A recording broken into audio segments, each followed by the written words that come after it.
जय माँ इंद्राक्षी जय अम्बे। इंद्राक्षी धाम में दर्शकों आप सभी का हम हार्दिक स्वागत करते हैं। आज विजया नाम की एकादशी है और ये एकादशी अपने आप में बहुत ही पावन है, पुनीत है, पवित्र है। इस एकादशी का क्या महात्म्य है, क्या दान करना चाहिए, किस प्रकार से मंत्र जपना चाहिए, सारी जानकारी इस अंक में हम आपको देंगे। तो आइए पहले आज का हम पंचांग देखें। 24 फरवरी सन 2025 दिन सोमवार, संवत 2081, फाल्गुन मास, कृष्ण पक्ष, तिथि विजया एकादशी, नक्षत्र पूर्वाषाढ़ा, राहु काल 7:30 से 9, दिशा शूल पूर्व दिशा। अब देखिएगा, कोई भी एकादशी हो वो अपने आप में बहुत महत्व रखती है। वर्ष भर की एकादशियाँ जो भी साधक पवित्र मन से, सदैव मन से रखता है, भाव में होकर के भगवान श्री पुरुषोत्तम को भजता और जपता है, नाना भांति से उसकी कामनाएं सिद्ध होती हैं और भगवान की सीधी कृपा उसको प्राप्त हो जाती है। अलग अलग प्रकार की एकादशियाँ हैं, जैसे आमल की एकादशी अब आएगी, आज विजया एकादशी है, पुत्रदा एकादशी, कामदा एकादशी, नाना भांति की एकादशियाँ हैं। आज जो ये विजया एकादशी है, इस एकादशी का महत्व और भी बढ़ जाता है। कैसे? छोटी छोटी समस्याओं में जीवन सबका घिरा हुआ है। किसी न किसी बात को लेकर के, किसी न किसी चीज़ों को लेकर के, कोई कर्ज से परेशान है, कोई मानसिक स्थिति से परेशान है, कोई शारीरिक दृष्टि से परेशान है, कहीं न कहीं किसी न किसी रूप में तन मन धन से कोई न कोई सब दुखी रहते हैं। नाम है विजया एकादशी। भगवान श्री राम से जुड़ी हुई ये एकादशी है। जिस समय लंका पर चढ़ाई होने वाली होती है और आड़े समुद्र आ जाता है, भगवान श्री राम विचार विमर्श में हैं कि ये समुद्र कैसे हमें रास्ता दे। ऋषिवर से मिला जाता है और ऋषिवर बगदालभ्य जी के कहने पर भगवान श्री राम इस एकादशी का व्रत रखते हैं। और इस एकादशी के व्रत में ही ऋषिवर के मुख से ये बात भी निकलती है कि श्री राम इस व्रत को जैसे ही आप रखेंगे और ये आपका पूर्ण होगा, इस व्रत के माध्यम से आपकी विजय होगी। विजय से जुड़ा है विजया, यानी कि ये एकादशी बड़े बड़े कामनाओं को पूर्ण करने वाली, विजय प्रदान करने वाली है। और जो भी साधक अच्छे भाव से, अच्छे मन से इस एकादशी को रखता है। अब इस एकादशी में हमें क्या करना चाहिए? आप दिन भर जप जरूर करें, श्रीमन्नारायण श्रीमन्नारायण या माधव माधव माधव, या भगवान श्री विष्णु के अनेकों मंत्र हैं। किसी भी मंत्र को जिसको आप जपते हो, अपने मुख पर, वाणी पर, जिह्वा पर दिन पर्यंत, बल्कि रात्रि पर्यंत आप इस मंत्र को रखें। उसी के साथ साथ व्रत रखने का प्रयास जरूर किया जाए। जो व्रती नहीं है, जो व्रत नहीं रख पाते हैं, तो कम से कम श्रीमन्नारायण की आज के दिन आप पूजा जरूर करें। कलश लें, कलश को स्थापित करें, कलश स्थापित करके श्रीमन्नारायण को, माधव को षोडशोपचार पूजन के उपरांत उन्हें पूजें या पंचोपचार उनका पूजन करें। धूप दीप आदि, ऋतु फल आदि चढ़ा करके भगवान के अनेकों मंत्रों में से किसी भी मंत्र को, या ओम नमो भगवते वासुदेवाय, इस मंत्र की 1-3 माला आप जपें। रुद्राक्ष की माला हो या तुलसी की माला हो। इसी के साथ साथ आप विष्णु सहस्त्रनाम का जप कर सकते हैं, भगवान श्री माधव के 108 नाम जप सकते हैं। और अनेकों जैसे स्तोत्र आप अगर अपनी दैनिक पूजा में कोई और भी स्तोत्र पढ़ते हो तो इस स्तोत्र को पढ़ें। पढ़ने के उपरांत माधव की आरती करें। आरती करने के उपरांत आप अपने व्रत की गरिमा को निभाएं, जैसे निंदा न करना, मौन रहना, झूठ न बोलना और ब्रह्मचर्य का पालन रखना, सात्विक मन में विचार रखना। अपने मन से अपनी इंद्रियों को काबू करते हुए आप ब्रह्मचर्य का पालन करें। सात्विकता आपके अंदर, शीतलता आपके अंदर रहनी चाहिए। और दिन में चलते फिरते, उठते बैठते आप मंत्र का अनवरत तरीके से जाप करते रहें, जप करते रहें। आसपास कहीं गौशाला हो, वहाँ जाकर के गौ माता को गुड़ की पेड़ियाँ जरूर खिलावें। पक्षियों को जो भी आप डाल सकते हैं ज़रूर डालें। कहीं मीठे पानी का प्रबंध करें, मीठा पानी ज़रूर पिलाना चाहिए। और उसी के साथ साथ कहीं ऋषियों में, मुनियों में, कहीं साधु संतों की सेवा में हमें ज़रूर लगना चाहिए, चाहे हम फल बाँटें। और साथ ही हमें आज का दिन ऐसा व्यतीत करना चाहिए, अच्छी वाणी के साथ, स्वाध्याय के साथ, जितना भी आपसे घंटा 2 घंटा स्वाध्याय किया जा सके वो भी करना चाहिए। ऐसी गरिमामयी तिथियों में हमें मौन का सहारा लेना चाहिए।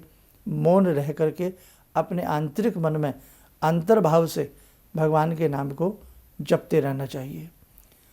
तभी इस प्रकार की एकादशियों का हमें पूर्ण महत्व प्राप्त होता है, क्योंकि ऐसी जो पुण्य तिथियाँ होती हैं उन पुण्य तिथियों में कुछ खास बात होती है। करोड़ों की संख्या में साधकगण एक विशेष तिथि में व्रत रखते हैं, मंत्र जपते हैं, और विश्व ब्रह्मांड में कभी शब्द मरता नहीं है। शब्द जो होते हैं अमिट होते हैं, वो मिटते नहीं हैं। तो जब एक साथ लाखों करोड़ों की संख्या में साधक विशिष्ट मंत्र को जपते हैं, विशेष प्रकार की एक ही कथा को करते हैं, एक ही भगवान को भजते हैं, तो उसमें बहुत बड़ी ऑरा क्रिएट होती है और साधक की मनोवांछित मनोकामनाएं पूर्ण होती हैं। इसलिए ध्यान रखें, जो व्रत नहीं भी रखते हैं या जो एकादशी को नहीं जानते करते हैं, उन्हें भी कुछ न कुछ किसी न किसी मंत्र का जप एकादशी के दिन चलते फिरते उठते बैठते जरूर करते रहना चाहिए। पशुओं के प्रति आदर की भाव, अनादर नहीं, आदर का भाव हम सब में होना चाहिए। हमें लेदर का प्रयोग न इन पुण्य तिथियों में करना चाहिए और कभी नहीं करना चाहिए, बल्कि दिल बड़ा, मन बड़ा, भाव बड़े तो भगवान आपके सामने खड़े। यानी कि ऐसी पुण्य तिथियों में हमें ऐसा सत्य संकल्प लेना चाहिए कि हम आज इस पुण्य तिथि में हम ऐसा संकल्प लेते हैं कि हम कदापि लेदर का प्रयोग नहीं करेंगे, हम कदापि मांसाहार का प्रयोग नहीं करेंगे। अपने स्वाद के लिए किसी जीव की हत्या आप खुद सोच सकते हैं, फिर आपको एकादशी का मतलब नहीं है, आपको एकादशी का महात्म्य नहीं है, कोई फ़ायदा नहीं है। कि केवल एक दिन अपनी जीव को कंट्रोल में रखें, एक दिन अपने आप को कंट्रोल में रखने का प्रयास करें किसी भी तरीके से, और उसके बाद जैसे ही इस प्रकार की पुण्य प्रदान करने वाली तिथियां निकलती हैं, फिर अपने उसी आचरण पे आ जाते हैं जिस पे हम चलें। तो फ़ायदा क्या हुआ कि साहब धार लगाई चाकू पे और चाकू डाल दिया, फिर उसके ऊपर जंग लग जाए। तो इसीलिए ध्यान रखें कि जो आपका मन है, आपकी इंद्रियां हैं, आपके भाव हैं, वो सदा ही अच्छे रहने चाहिए। तब हमें एकादशी हो, द्वादशी हो, प्रदोष काल हो, होली हो, दीपावली हो, उनके विशेष व्रत हों, पर्व हों, तीज हों, हमें उनका बहुत सुंदर फल मिलता है। भाई कहते हैं ना, देवता को पाने के लिए हमें कुछ देवता जैसे गुण तो हमारे अंदर होने चाहिए। तो आप ध्यान रखें, ऐसी तिथियों में हम जरूर संकल्प किसी न किसी बुरी चीज़ को छोड़ने का हमें लेते रहना चाहिए, ताकि जीवन बढ़ते बढ़ते बढ़ते बढ़ते बिल्कुल पवित्र हो जाए, जीवन बिल्कुल पुनीत हो जाए, और हमारे शरीर में से ऐसी सुगंधी बहने लगे कि मानो जो हमारे संपर्क में आए वो भी हमसे बार बार मिलना चाहे। साधु सन्यासियों को बार बार देखने का मन क्यों करता है, उनके चरण बार बार छूने को मन क्यों करता है, उनसे बार बार मिलने को मन क्यों करता है, भगवान की साधना करने का बार बार मन क्यों करता है? होता है ना भाई, उनमें कुछ विशेष बात है ना। वो संसार में हैं, लेकिन संसार की इस प्रकार की चीज़ों को वो भोगते नहीं हैं, वो अपने आप को बिल्कुल पवित्र बना लेते हैं। सोना कीमती क्यों है? क्योंकि जितना कीमती सोना है उसकी आभा कभी मिटती नहीं है, कभी सोने की आभा नहीं मिटती है, कुंदन कुंदन ही बना रहता है। इसलिए जब तक हम अपने आप को गाड़ेंगे नहीं, अपने आप को तपाएंगे नहीं, अपने आप को इन सब बुरी चीज़ों से दूर नहीं रखेंगे, तब तक बेटे ध्यान रखना हमें वो पूर्ण फल की प्राप्ति नहीं होगी, है ना। तो बस आज का संदेश यही है, इस गरिमामयी भावमयी इस एकादशी में आप ऐसा सत्संकल्प जरूर लें कि आप मांसाहार से परहेज करें, जीवों पर दया करने का संकल्प आप लोग जरूर लें। मानव है, मानव को चोट लगे वो कह सकता है, मानव को भूख लगे वो कह सकता है, लेकिन जीव किसी से कहते नहीं। उनकी भाषा को समझने की आवश्यकता है, उनके भाव को पढ़ने की आवश्यकता है। इसलिए बेटे भगवान सब में, जब सब में भगवान है तो दुराचार नहीं होना चाहिए, भेदभाव नहीं होना चाहिए। आइए जुड़ते हैं आज के दिव्य साधना से भगवान श्री पुरुषोत्तम से। ॐ करारविन्दे न पदारविन्दं मुखारविन्दे विनिवेशयन्तं वटस्य पत्रस्य पुटे शयनं बालामुकुन्दं मनसा स्मरामि बालामुकुन्दं मनसा स्मरामि कस्तूरीतिलकं ललाटपटले वक्षस्थले कौस्तुभं नासाग्रे वरमौक्तिकं करतले वेणुकरे कङ्कणं सर्वाङ्गे हरिचन्दनं सुललितं कंठे च मुक्तावले गोपास्ति परिवेष्टितो विजयते गोपालचूडामणि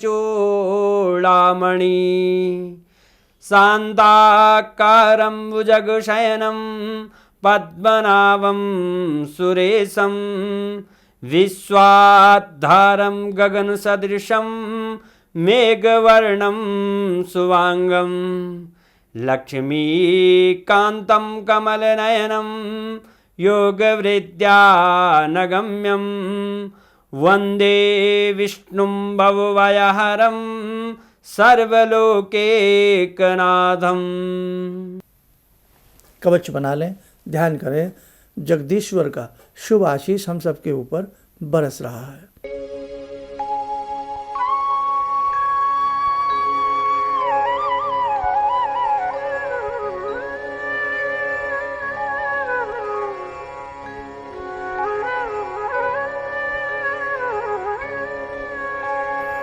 ओम बोलते हुए नेत्र खोलें, सामान्य हो जाएं।